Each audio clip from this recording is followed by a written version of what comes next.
사순절 30일 마지막 때와 마지막 징조가 봄처럼 가까이 온 이 시대에 참고 견디는 가운데 생명을 지키고 구원의 복을 누리는 제자가 되기를 기원합니다. 당시 예루살렘 성전은 헤롯 대왕이 유대인들의 환심을 사기 위해 주전 20년에 공사 시작해서 주 64년에 완공되었습니다. 이 성전은 고대 세계의 놀라운 건축물로 간주되었습니다. 그것은 크고 흰 돌들과 광택이 있는 풍부한 금으로 장식하여 지은 것이었습니다. 그것은 옛 예루살렘 땅의 6분의 1을 차지하였고 유대인들에겐 이 성전만큼 장엄하고 굉장한 것은 없었습니다. 유대인들에게 예루살렘 성전은 곧 신앙의 중심이었던 것이죠. 몇몇 사람들이 성전을 가리켜서 아름다운 돌과 봉헌물로 꾸며놓았다고 말들을 하니 예수님은 성전의 돌 한 개도 돌 위에 남지 않고 다 무너질 날이 올 것이라 말씀하셨습니다. 즉 유대인들이 신앙의 중심으로 여기는 종교적 신념과 그걸 고수하던 행위에 대해 하나님께서 심판하실 것을 말씀하신 것입니다. 예수님의 예언은 말씀 그대로 한 세대 내에 성취되었습니다. 주후 70년 로마 제국의 티투스는 예루살렘 성전을 불태우고 나서 전 도시를 파괴하였던 것이죠. 그러자 제자들이 그때와 그 징조에 대해 물었습니다. 선생님, 그러면 이런 일들이 언제 있겠습니까? 또 이런 일이 일어나려고 할 때에는 무슨 징조가 있겠습니까? 당시 유대인들과 제자들은 예루살렘과 성전 파괴는 종말적 사건으로 그때 비로소 메시아 왕국 시대가 열릴 것이라고 생각하였습니다. 당시 사람들의 생각에는 성전의 파괴와 인자가 다시 재림하는 그 종말의 때 사이에 상당한 시간적 간격이 있다는 점을 보지 못했고 이해할 수도 없었습니다. 종말의 때는 이미 시작되었습니다. 예수님을 통해 이 땅에 이미 하나님의 나라가 임했습니다. 그러나 역사의 끝이 오고 마지막 심판의 때는 아직 오지 않았습니다. 예수 그리스도께서 재림하실 때 비로소 임할 것입니다. 예수님의 초림과 재림 사이에 중간 시기라 불리는 상당한 시간적 간격이 있을 것입니다. 그리고 그 시기 동안 수많은 난리와 재해가 계속될 것이고 특히 예수님을 믿고 따르는 제자들에겐 극심한 박해와 고통, 세상의 욕망과 배도의 유혹이 더욱 심화될 것입니다. 그래서 예수님은 이 중간 시대를 살아가는 제자들에게 몇 가지 경계해야 할 말씀을 주십니다. 첫째로 메시아의 이름을 사칭하며 다니는 자들을 주의하라고 경고하셨습니다. 너희는 속지 않도록 조심하여라. 많은 사람이 내 이름으로 와서 말하기를 내가 그리스도다 하거나 때가 가까이 왔다 할 것이다. 그러나 그들을 따라가지 말아라. 위기 시대에는 많은 거짓 메시아들이 일어날 것이며 예수님의 이름을 빙자하여 자신을 따르라고 현혹해도 따라가지 말 것을 당부하신 것이죠. 둘째로 예수님께서는 전쟁과 천재지변이 반드시 일어날 것이지만 그렇다고 종말이 곧 오는 것은 아니라고 경고하셨습니다. 전쟁과 난리의 소문을 듣더라도 두려워하지 말아라. 이런 일이 반드시 먼저 일어나야 한다. 그러나 종말이 곧 오는 것은 아니다. 민족이 일어나 민족을 치고 나라가 일어나 나라를 칠 것이다. 큰 지진이 나고 곳곳에 기근과 역병이 생기고 하늘로부터 무서운 일과 큰 징조가 나타날 것이다.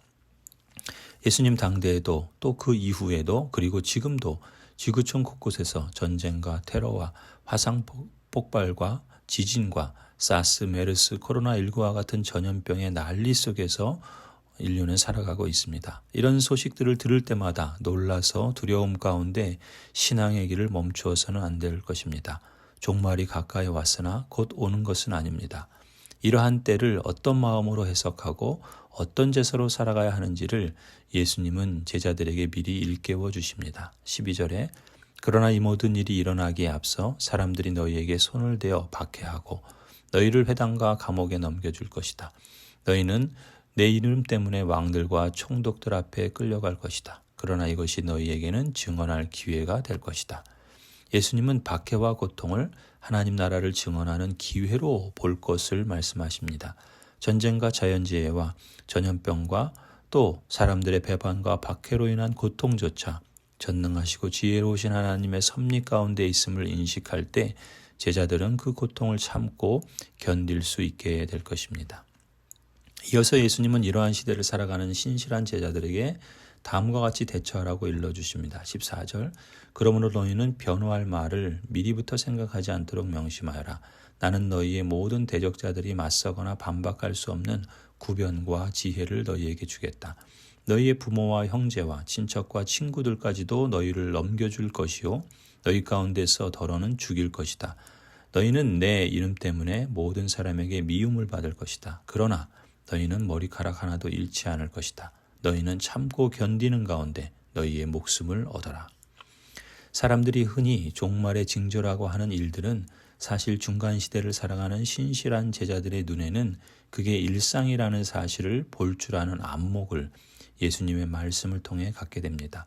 물론 교회와 그리스도인들을 향한 세상의 미움과 비난, 심지어 가까운 가족들과 친구들로부터 받는 크고 작은 반대와 조롱과 박해들로 인해 예배를 중단하고 신앙을 버리는 일들이 더해질 것입니다.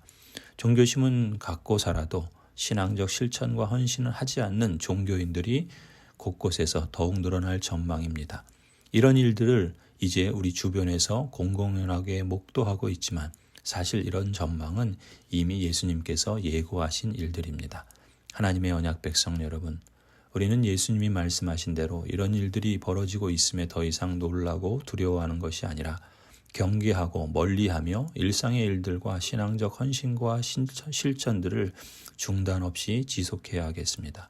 무엇보다 위기의 때는 하나님 나라의 복음을 증거할 기회이기도 합니다. 이런 시각을 갖고 실천하는 교회와 성도들에겐 성령 하나님께서 친히 구변과 지혜를 주실 줄 믿습니다. 혹 박해로 인해 죽임을 당한다 해도 그것은 오히려 고통하는 세상에서 구원하시어 영원한 생명과 복락을 가감없이 누리게 하시는 하나님의 지혜로운 섭리의 은혜라는 사실임을 잊지 않았으면 합니다. 세상이 다 빼앗아가는 것 같지만 사실 하나님의 자녀들은 머리카락 하나도 잃지 않을 것입니다. 모든 만물의 주권자요 심판주가 되시는 하나님께서 친히 그들의 하나님이 되시기 때문입니다. 그러니 이 땅에서 상황이 어떠하든지 때를 얻든지 못 얻든지 우리는 참고 견디는 가운데 믿음의 눈을 갖고 하나님의 나라의 생명을 지키고 이 땅에서뿐만 아니라 영원한 나라에서도 영생의 복락을 누리는 복된 자녀의 길을 선택하며 살아가기를 축원합니다. 아멘. 영원히 땅과 바다를 품으시면서 인간의 어떤 기술로도 흉내낼 수 없는 모양과 빛깔을 입히시는 창조의 하나님, 주께 간구하오니 오늘 제게 주님의 창조로 인해 기뻐하고 즐거워할 수 있는 정신과 마음을 허락하여 주옵소서.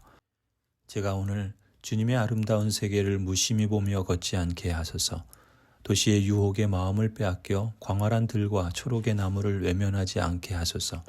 작업장이나 사무실이나 서재의 낮은 지붕 아래서 주님의 위대한 하늘 지붕을 망각하지 않게 하소서. 주님의 모든 피조물들이 노래와 기쁨의 탄성으로 아침에게 인사할 때 저만 홀로 칙칙하고 침울한 옷을 입지 않게 하소서. 주님의 지혜로 주께서 모든 살아있는 것들에 불어넣으신 원기와 활기가 오늘 제 안에서 솟구치게 하심으로 제가 주님의 피조물들 가운데 살면서 빈둥거리는 게으름뱅이가 되지 않게 하소서. 무엇보다 이 세상의 아름다움과 제 안에서 일어나는 열정적인 생명의 자극을 사용하여 제 영혼이 피조물의 자리에서 창조주에게로 일어나고 자연의 자리에서 자연을 지으신 하나님을 향하여 일어나게 하옵소서. 늘 지상에서 우리가 베푸는 좁은 사랑과 자비를 넘어서 큰 사랑으로 역사하시는 오 주님이시여, 그리스도의 형제들 가운데 소자에게 행한 것이 주 예수 그리스도께 한 것이 됨을 기억하면서 오늘도 모든 살아있는 것들을 향해 친절하고 다정한 마음을 갖게 하시고 어린아이들과 병든 자와 가난한 자들을 생각하게 하소서. 아멘.